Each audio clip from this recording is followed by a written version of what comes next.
Pred več kot 20 leti so občine Lovrenc na Pohorju, Selnica ob Dravi in Ruše šle vsaka svojo pot. Zdaj si omenjene občine želijo nadgraditi sodelovanje. Tako že potekajo dogovori o skupni občinski upravi. Slednje naj bi prineslo veliko koristi skupnega sodelovanja. Mi neke naloge iz skupne občinske uprave Maribor že peljemo, to je redarstvo v občini Lovrenc na Pohorju.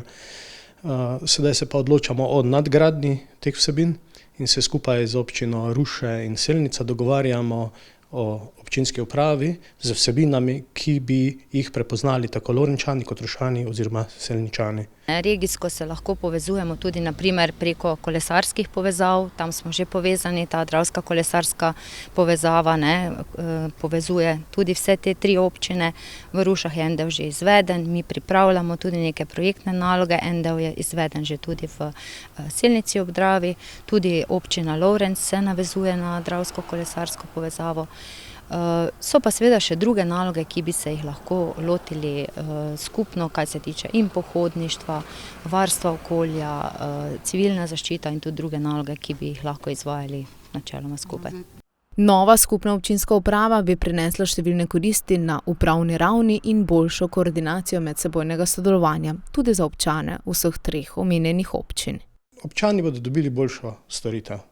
Računam na to, da se bo nivo storitve dvignil, da se bodo znanja seveda oplemenitila in da bodo posamezniki v občini občani imeli od tega največ. K temu spada tudi cestna infrastruktura, mi sodelujemo z Ministrstvom za infrastrukturo, kjer se pripravljajo tudi projektne naloge za pripravo izboljšanja oziroma rekonstrukcije ceste proti Fali, potem tudi, da bi se naredili pločniki od Tuša v Selnici ob Dravi pa proti Mariboru, tako da delamo na tem, da bi te povezave bile čim boljše in čim bolj urejene, torej tudi dostopnost do vseh krajev občanov zagotovljena. Skupna občinska uprava tako pomeni korak naprej v sodelovanju treh občin, ki so si in si še delijo skupno zgodovino. Ob tem pa danes tudi tvorno sodelujejo. Kadar govorimo torej o skupni občinski upravi, je pomembno to, v majhnih občinah je eden človek, ki opravlja več različnih nalog, se pravi, da se ne more tako posvetiti vsakemu področju posebej, ampak je to nasplošno neka naloga. Kadar pa govorimo o skupni občinski upravi, tam pa je oddelek, ki je specializiran za posamezno nalogo.